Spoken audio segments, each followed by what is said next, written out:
Oh, God, no! A merchant ship is under siege off the coast of England. The captain is taken hostage.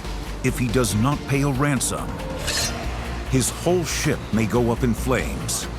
With a sword at his throat, he has no choice. These privateers were commissioned to pillage, steal, and burn, all under the American flag, and backed by America's greatest statesman, Benjamin Franklin. Watch the swell. Yeah. Now, a group of underwater explorers dive into what could be a long-lost piece of the American Revolution. Roger that. Coming up!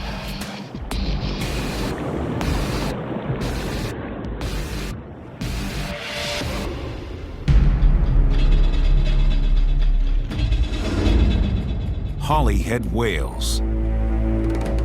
A team of divers are launching an expedition, hoping to uncover a lost piece of history. A shipwreck that may connect to a little-known story of the Revolutionary War. A band of American pirates, or privateers. A privateer is a private citizen who is given a document called a letter of commission or a letter of marque during time of war to engage in commerce raiding against an enemy. What it means is that these private citizens went out there and they captured ships. Jay Usher is the leader of Deep Trek, a global team of more than a dozen highly trained commercial divers who work in the offshore oil and gas industry. That's what sort of humor is right now. Now, these deep-sea specialists have come to Wales, bringing their knowledge and experience in search of a legendary shipwreck.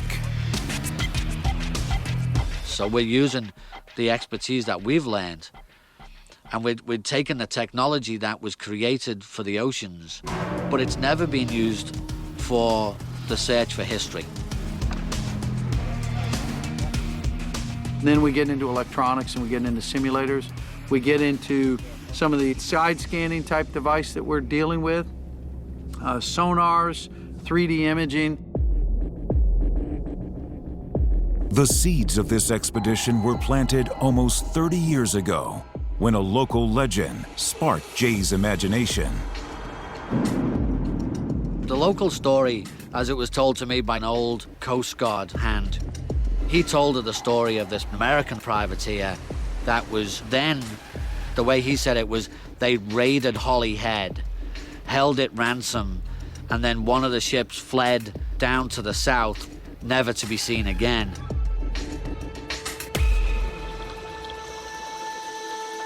Over the years, local divers had recovered a number of artifacts near Holyhead, including a large cannon. But Jay felt if the story he heard was true, there must be much more to be recovered. It's funny, you get a gut feeling about certain areas. This site always intrigued me. I always felt like there was more to it. There was something here that needed to be found or uncovered. Starting to 10. His search for the Holyhead privateer is a journey into a little-known chapter of America's history. Guerrilla warfare, kidnapping, and looting on the high seas. Sponsored by Benjamin Franklin, one of America's most beloved icons.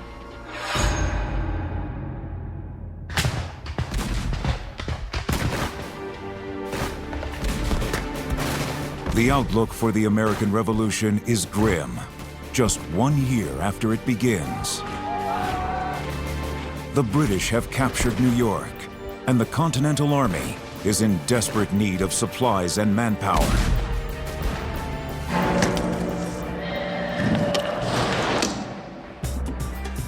Benjamin Franklin is dispatched to France to help turn the tide. His mission: to persuade the French to join the war against the British. The Continental Congress makes this strange decision. they're going to send the oldest man there, who's old enough to be most of their fathers, on a winter crossing of the Atlantic to go to Paris. Disturbing news awaits Franklin on his arrival. Hundreds of captured American sailors are suffering in British prisons, ravaged by hunger, disease, and cold. So their situation was very difficult. If they did attempt to escape and were brought back, they got put in the mill prison in the Black Hole, as it was called. And here it was a cavernous room underneath floors.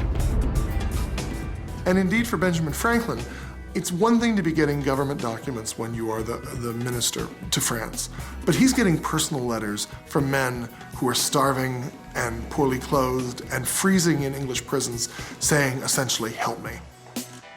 And he takes it very, very seriously. Britain has given us by her numberless barbarities in the prosecution of the war and in the treatment of prisoners so deep an impression of her depravity that we never again can trust her in the management of our affairs and interests. Franklin immediately asks the British for a one-to-one swap of prisoners. But there is a problem. He doesn't have enough prisoners to exchange. And he has almost no American ships to capture them. The Royal Navy, when the war starts, has 265 vessels. On the American side, you can count in the single digits for most of the war. In order to secure prisoners quickly, Franklin must turn to privateers. So his goal, rather than to go out and try to take the richest cargo or the most wealthy ships, is actually just to capture English bodies.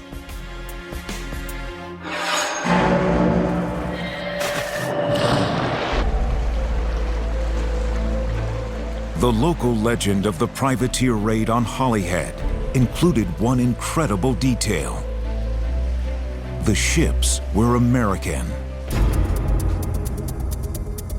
The Deep Trek team believes the shipwreck they've uncovered could be connected to the ships commissioned by Benjamin Franklin. But the evidence they need to prove it lies beneath the rocky seafloor. Well, right now we're about to launch Deep Trek 1, which is the main diver support boat. Deep Trek 2 is already in the water. She's our survey and support boat during this time. First day, so we've got to set ourselves up. It's a very dangerous situation where we are. We're right in amongst the cliff and the rocks. So we've got to get in tight.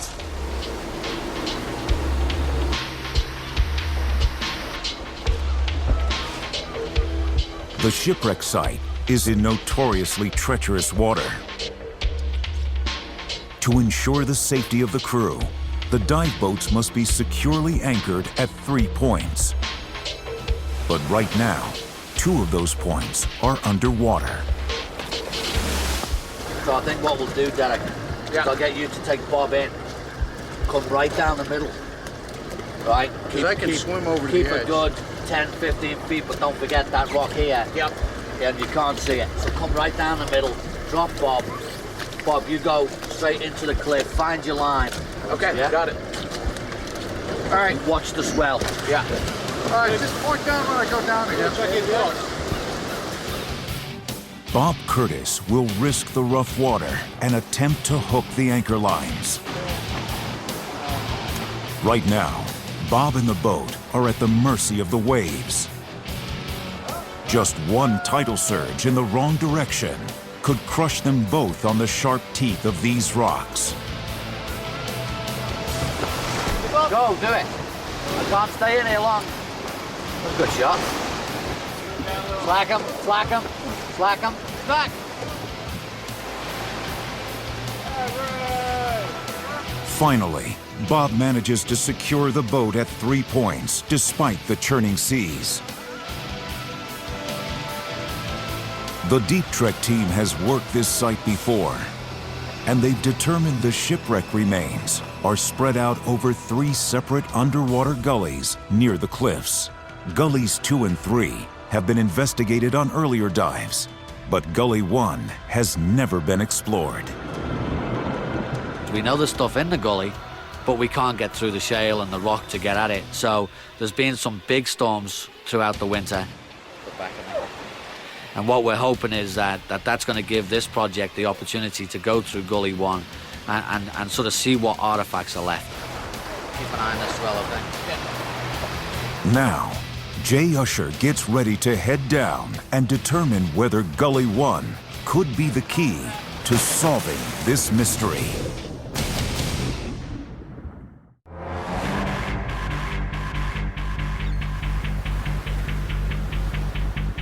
A band of Irish smugglers are on the run.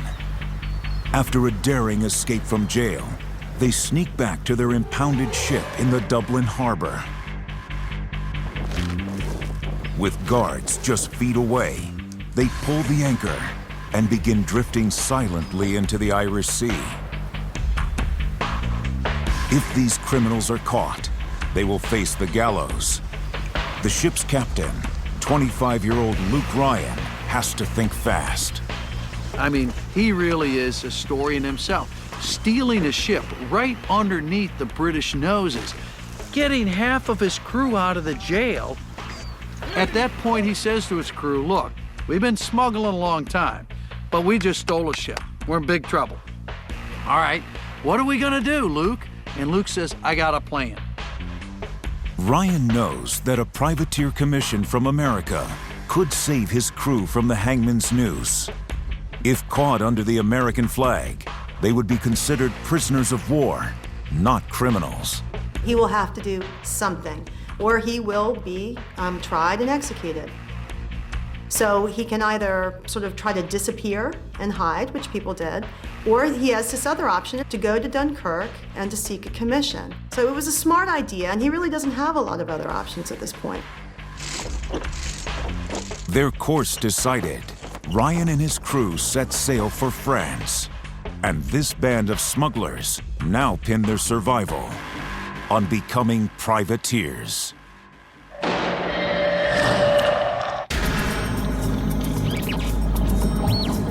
Jay Usher begins the search of Gully 1 by conducting a metal detector sweep of the site. The detector sends a magnetic pulse back and forth into the seabed, emitting a tone when the pulse hits metal. You don't want to spend all your time digging up every piece of shale if you can avoid it, and that's where metal detectors come in really handy. You know, and whether it's a piece of iron or a little brass tack, doesn't really matter, you know. Could be a gold medallion or maybe a gold ring with Luke Ryan's name on it. That's what I'm hoping for. I'm with you. Down below, Jay's getting lots of hits. And then something astonishing. A large piece of metal protruding from the seabed.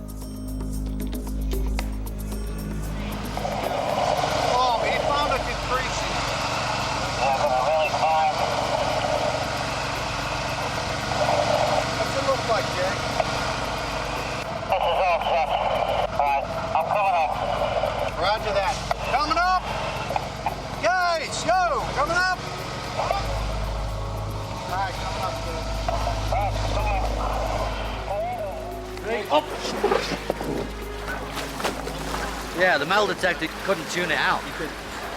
So many hits, it was just a permanent song. This gully is just alive. You literally turn it on its side, it's still singing.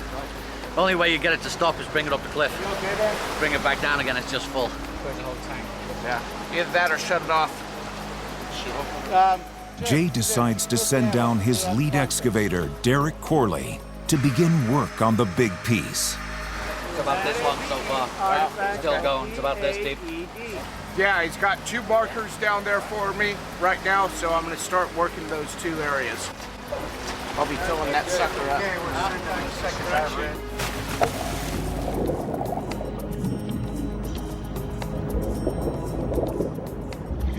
might be able to get... Oh, can you see that, Nick? Turn right slightly. Yeah, let me see if I can get this thing out.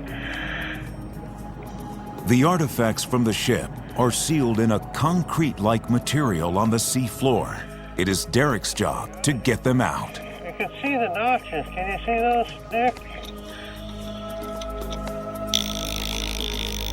Derek's tool is a pneumatic drill similar to a jackhammer used in road construction. But the job is no small task. One wrong move could shatter the piece and destroy an important clue that could help identify the wreck.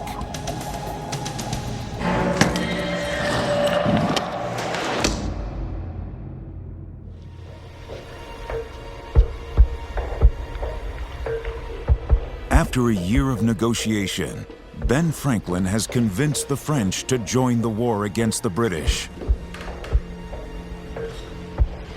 It is a resounding victory for Franklin and a sign of real hope for America. The Treaty of Alliance between France and the United States is one of the decisive moments that actually wins the war for America.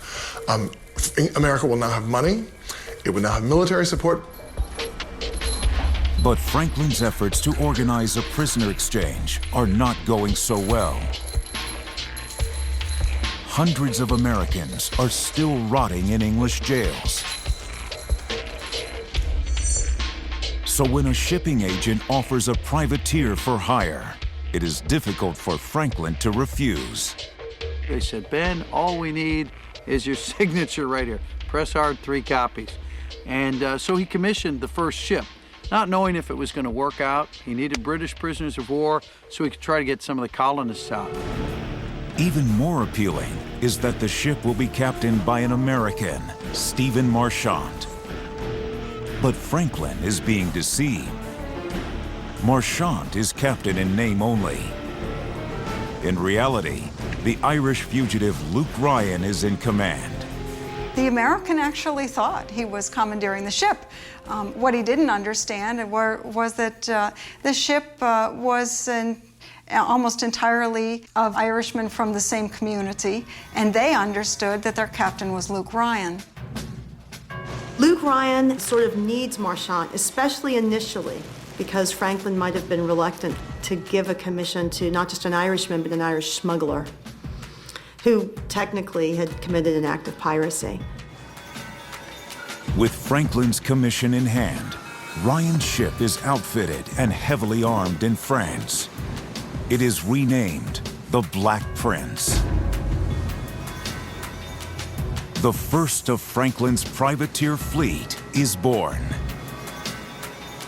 Like many privateers, the Black Prince was small, only about 65 feet long.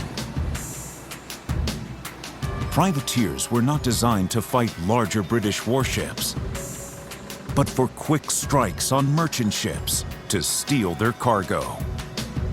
Literally what you're doing is attacking the shipping, the merchant shipping of a nation. And England was very vulnerable to this strategy for 2 reasons. First of all, it's an island nation. A lot of what they need is going to come in by sea. And secondly, their economy really relied upon their trade and commerce. It is the backbone of their economy, and it was the backbone of their empire.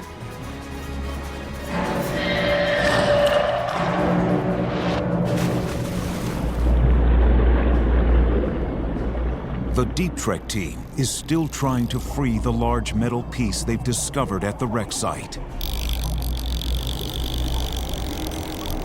If it appears to be from a small, fast ship, it could be more evidence the wreck is a privateer. All right, so we're through all the way up to here, but it's still very solid with all my strength. I'm not even beginning to punch it, and it looks like it's pretty big. While one diver works, another is coming up with new, smaller finds. All right, diver coming up. Great find, Alex. Nice stone. What is that, Jay? It's like copper sheathing. So like the plating of the ship? See the holes where it was nailed on? First find of the day, not a bad start.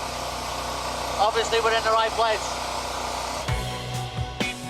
This piece of copper, along with previous finds, show no markings, which makes it more likely that this is not an official ship, but instead, one eager to cover its tracks. The British were very thorough at marking their naval ships. The privateers, on the other hand, were the total opposite. Little covert operation, you know.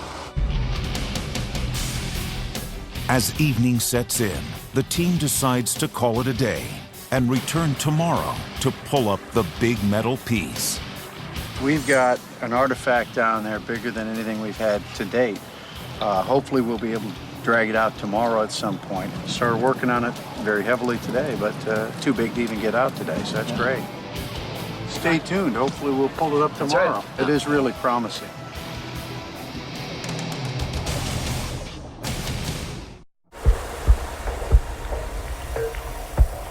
Off the coast of Wales, the Deep Trek team begins day 2 of their 5-day expedition.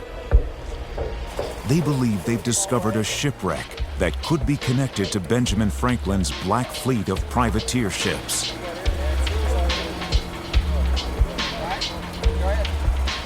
Yesterday, they discovered a huge new piece, but so far have been unable to extract it from the bottom. It's pretty dark down there compared with yesterday. But we did some measurements, got our main hole marked out, laid out, and started to uncover some more of the rod. It's looking good. It's actually laying along the seabed. It's got a nice arc to it. It's pointed at one end and it's quite thick.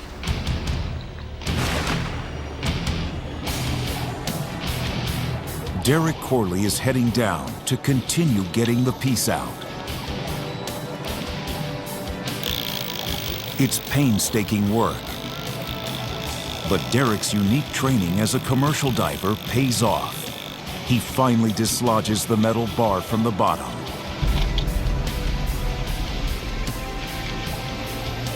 Minutes later, the largest piece the team has ever found breaks the surface, and everyone gets their first look. Okay, good. Whew. Good job.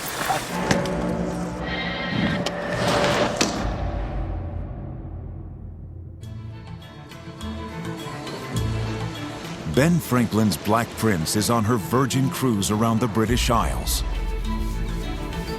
Her orders are to capture as many prisoners as possible. This ship, just like other privateers, operated undercover, often masquerading as an official British vessel.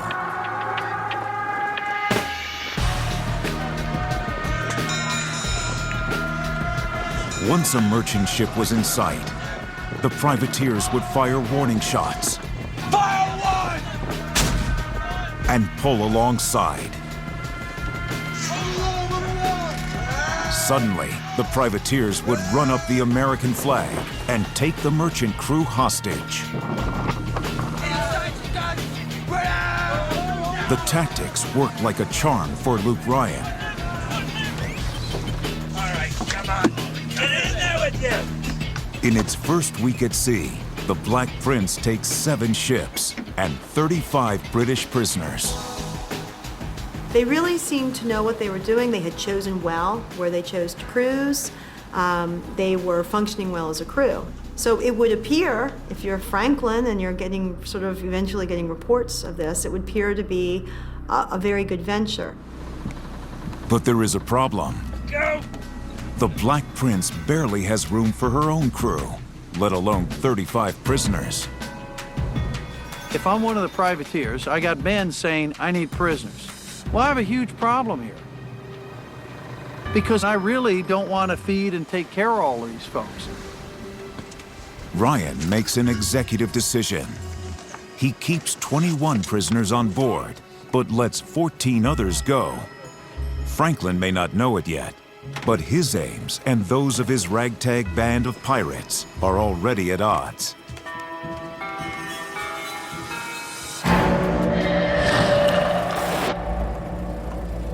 On day 3 of the expedition, the Deep Trek team has brought the big metal piece to their lab in nearby Holyhead. Did you find the artifacts? Got some nice artifacts for you, mate. Good. Got it, Greg? All right. I got the light on. Marine archaeologist Jim Sinclair is getting a look at it for the first time. What do you think, Jim? It's a great piece. The team has recovered hundreds of smaller artifacts from gullies 2 and 3, including nails, copper sheeting, and even personal items. But this one tells an important story. Now, we normally keep this in water, but I'm just going to take it out so I can explain to you a few of the things that we're seeing on this. What you're seeing in these areas, and there's probably a couple more down this way, are the pinholes that would have been on this to attach it to the keel. This, we think, is a keel shoe, and it was used on wooden vessels that had the problem of running into really hard things like ice and or rocks, and this was to help prevent the keel being crushed in right away. So it's sort of like a bumper for a large wooden hull vessel. The keel is a beam that runs along the bottom of a ship to keep it steady in the water. Sinclair is dating the shoe to the latter half of the 18th century, a period that would include Franklin's privateers. Other evidence to suggest the wreck is a privateer includes a large number of cannonballs found on previous dives. We've done an analysis of them so that we know that these were all of size that don't really match up with what the English were using here. As a matter of fact, the size of the cannonballs and the musket balls that we found are distinctly of a French origin. So we know that this ship was outfitted in France. Luke Ryan's ship would, without doubt, have carried French weapons. The team is closing in on the truth behind this shipwreck. But will they be able to connect it to Benjamin Franklin's Black Fleet? Oh yeah, that's a nice piece.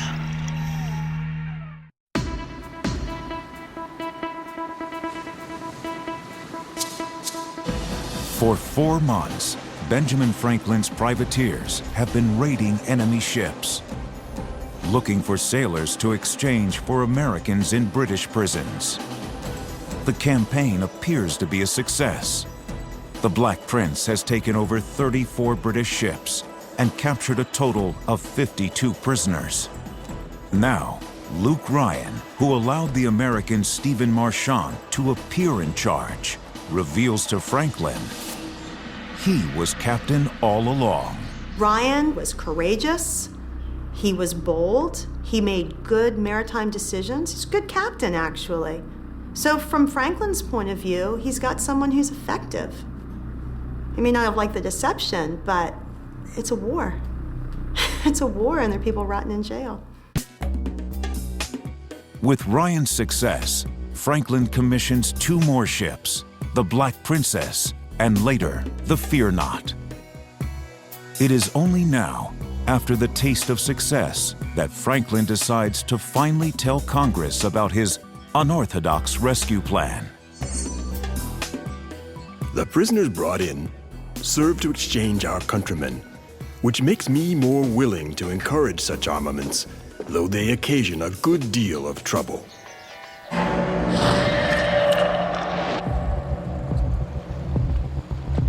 On day 4, the dive team continues to explore Gully 1, while Jim Sinclair and Jay Usher head to the local archives. We've got a copy of the Dublin Journal from 1780. And in this, we've got the story of the Hillsborough and the Bessborough packet ships, the mail ships that came out of Holyhead being taken by, and it says, "I'm sorry to acquaint you that the Hillsborough and Bessborough packet boats have been taken by the Black Prince and Princess privateers." And these are Franklin's ships. And the Black Fleet were right here operating off of Holyhead, which is only 4 or 5 miles away from where we're working. The newspaper confirms 2 of Franklin's privateers plundered the seas near Holyhead. Further evidence the local legend is based on fact. The report also provides an insight into the true motivation of the crew. It's clear that the goals of Ben Franklin and his privateers were distinctly at odds. It's really kind of obvious here. The fellows that were on board were sort of piratical to begin with, where it talks about the passengers on board the 2 packet boats, this is the Hillsborough and the Bessborough, of course, were very rudely used by the men who boarded them. They not only gave them the most insulting languages and behaved in the most indelicate manner to the women, but stripped both the crew and the passengers of everything valuable they could lay hands on. I mean, that's just an act of piracy. They took everything that wasn't bolted down. There's no mention of even taking prisoners. It's just, you know, let's take what's valuable.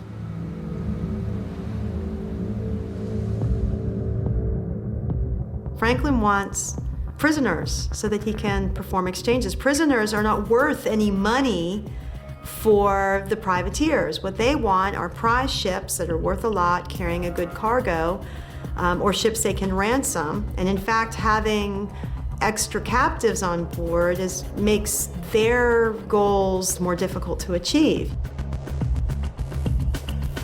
But as Jay and Jim dig further into the research, they stumble upon another clue. Historical records reveal the Black Prince and the Black Princess sailed to Dublin after the raid on Holyhead, and Franklin's third ship, the Fear Not, is accounted for hundreds of miles away. However, the local legend describes a ship that disappeared after the raid, then sailed south, putting it on a direct course past the wreck site. Could there have been another ship aiding the privateers? I mean, I think one of the interesting things about this, Jim, is that there's the talk of here the Black Princess and the Princess Privateers. It alludes to that the third ship or more was there, and that's interesting because, you know, to capture 2 ships and take them and hold them, you know, it is quite a fleet. You know, it's a hard thing to do. Yep. A lot of armament, a lot of swivels, a lot of firepower. This escort ship theory could be the key to the identity of the wreck. This is the missing link, Jim. We've got to find, is this our ship? If we can now take this archival information that we've found, put that to what we're finding on the seabed, and let's see if we can tie this together.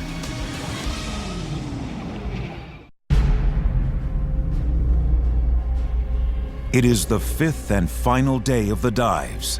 Time is running out for the Deep Trek expedition off the coast of Wales. The shipwreck appears to be an 18th century privateer, but there is not enough evidence to connect it to Franklin's fleet. So the team turns to cutting-edge technology to expand the search area, a device called a sub-bottom profiler. Now we have expeditions where we have things that are buried below sand or sometimes rock or large amounts of sediment, and that's when we bring in the sub-bottom profiler, which is that catamaran type device, and it had 4 large transducers on there. And if you think of them as glorified fish finders, but what they really do is they can penetrate the soil. The profiler will let them search a large area in case there are key pieces of the ship buried outside the dive zone. We call it mowing the lawn because we think about going back and forth as we mow a lawn. And I've got our 4 beams that are going down that are giving us the image that we're after right now. So we're going to go from point to point to try to get a much better picture of anything that may be subsurface on the bottom in this vicinity. But a full analysis of the results will have to wait until they return to the lab on shore.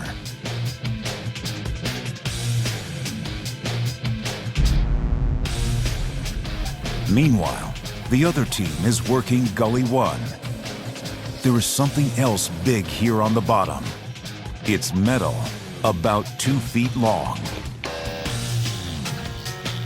Derek starts another round of delicate work, drilling around the object and fighting to set it free. But it's not budging. and the clock is ticking. This may be the last chance for the team to bring up any evidence from the ocean floor.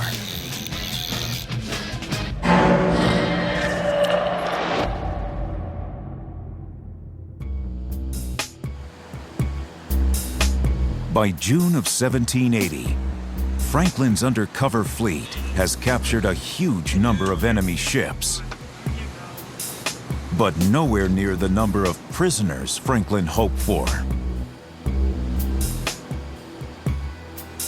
Instead, Luke Ryan submits parole slips to Franklin, papers signed by prisoners stating they were officially captured. But the prisoners were actually released and free to go home.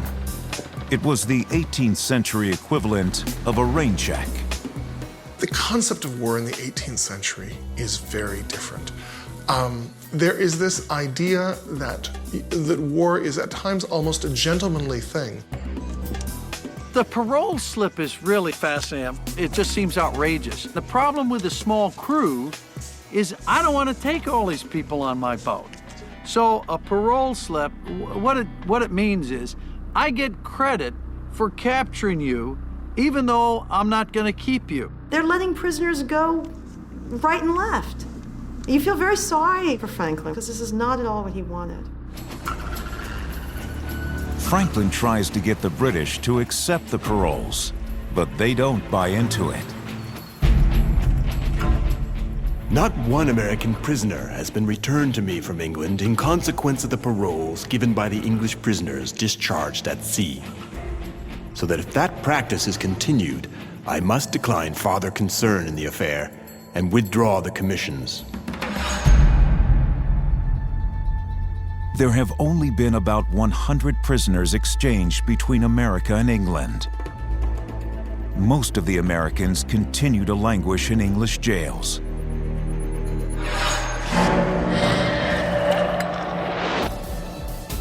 At the Deep Trek lab, the team is reviewing the data from the sub-bottom profiler sweep. The waveform signal at the bottom of the screen reveals no evidence of any large objects outside the dive site. But no news can be good news. In one day, the profiler has ruled out an area that would have taken divers weeks to visually search. But down below, time is running out, and they need to get what could be a new crucial piece of evidence to the surface. July 1780 is a turning point for Ben Franklin's war strategy. His privateers are taking lots of his time, but producing few results. Franklin needs prisoners, but he's not getting them. So in 1780, he decides to fire his pirates. So the ultimate yield was 95 prisoners for all of the fuss and bother and, you know, these several different cruises that go out over 18 months. So from Franklin's point of view, he didn't achieve from it what he would have liked. Franklin hands over his ships to France, but Luke Ryan is not done. Under the French flag, he continues to harass the British for another year until he is captured by the Royal Navy and sentenced to death for high treason. There's a stay of execution and an eventual pardon. But then eventually he ends up in prison anyway. I think in 1789 he dies in prison for a £100 debt. So for all of his sort of adventures and travails and this and that, and his cleverness and his leadership and all these talents he possessed, in the end he ended up dying in jail anyway. At the end of the war, Franklin tried and failed to write an article into the peace treaty banning privateering in future wars. Franklin decided, probably based on his experience working with privateers, that privateering would be inappropriate for any nation at war in future. So I think he's aware of the time and losses that occur as a result of privateering.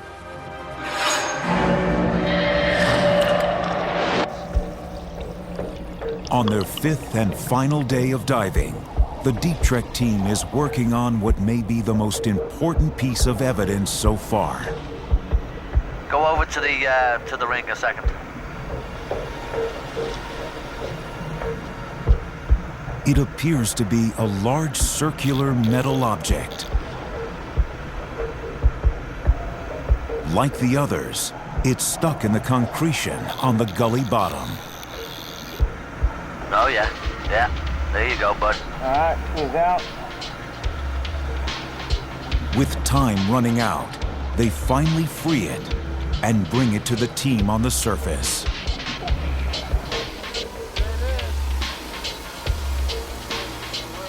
This is the piece from today's finds. I think it's one of the best pieces I've seen. We've had some beautiful stuff off here, but this is just magnificent. I mean, it's great. You can see exactly what she is. She's part of the rigging. She would have held either a spar or part of the bowsprit, and that would have been right in this section here.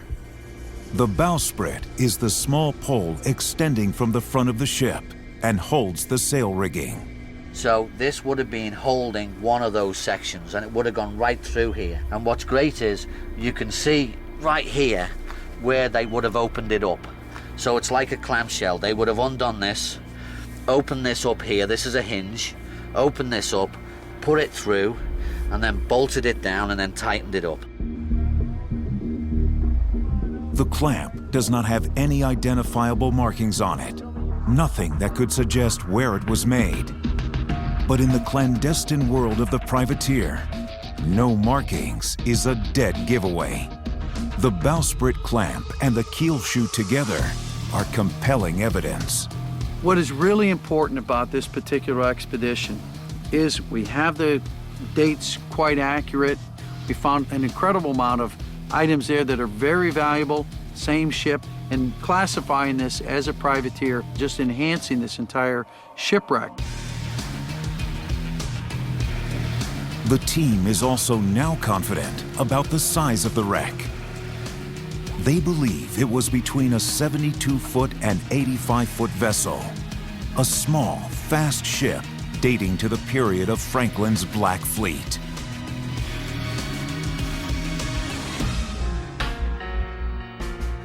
I think that we have enough information, we have enough artifacts to go, this is the ship of the right period. But records definitively show the Black Prince and Black Princess escaped to Ireland after the Holyhead raid, described in the 1780 report. And the third ship, the Fear Not, was far off in Scottish waters at the time. But the local legend says one ship fled south. Jay Usher contends if the third ship wasn't one of the known Black Fleet, it could have been an escort ship, sometimes used by pirates for support on their raids. They had an opportunity to strike and escape. And that's what these guys did. So we had the Black Prince, the Black Princess, and their escort ships, you know, and they were raiders. I mean, they'd wait in these coves right around us, and they'd wait for unsuspecting ships, or they'd wait for the packet ships going between Holyhead and Dublin. To confirm Jay's theory, they need the name of the ship Deep Trek has found to truly connect it to Franklin's fleet. The answer may still lie on the bottom of the cold Irish Sea. This is a large jigsaw, and what we're trying to do is find the correct pieces of the jigsaw, and every piece tells a story, you know, but we're trying to find the whole story. Only time will tell if this wreck is part of a largely unknown story in American history. A time when Ben Franklin's small band of pirates were able to torment the mighty British Navy, bringing the American Revolution to England's shore.